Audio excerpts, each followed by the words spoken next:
Joining us now is former UN Ambassador John Bolton. Great to have you, Ambassador. Israel has long accused this UN relief agency of having ties to Hamas, but actually participating in the attack?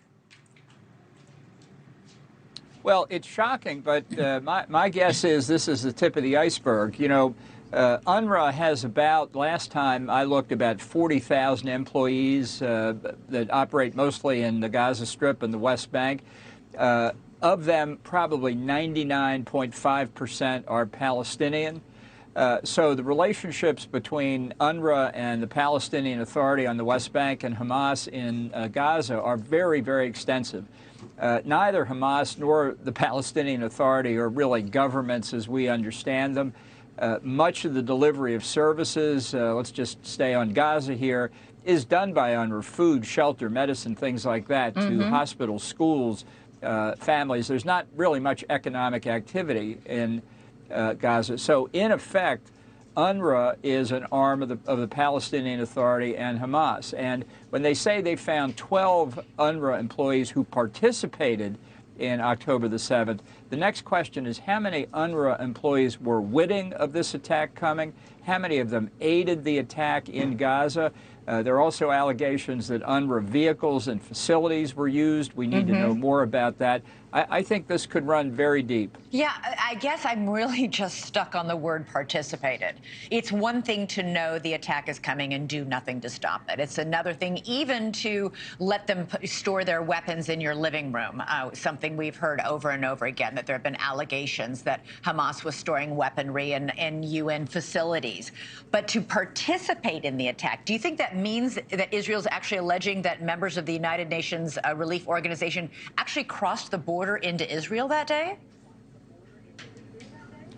It certainly sounds like it, and apparently much of this information comes from Israeli debriefing of Palestinians that they captured on or after October the 7th.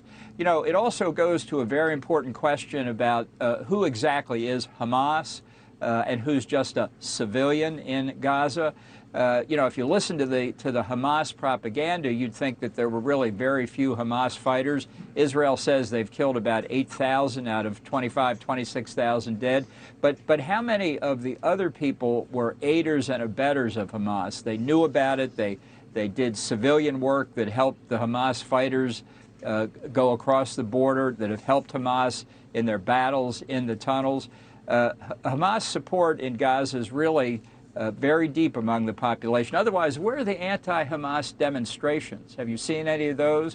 Right. So I think this really opens an enormous area for further research and investigation. I guess I'm just really struck, and I know a lot of people, including the UN Secretary General and the State Department, according to its statements today, by the fact that Hamas did this attack knowing full well what the consequences would be, that Israel would unleash a lot of military action and bombing on Gaza as a result of these attacks. And they did these attacks and went back and hid in Gaza among civilians, knowing civilians would pay the price. They didn't give a heads up to the civilians. None of them knew, like, yeah, this attack is coming and the Israeli response is therefore coming.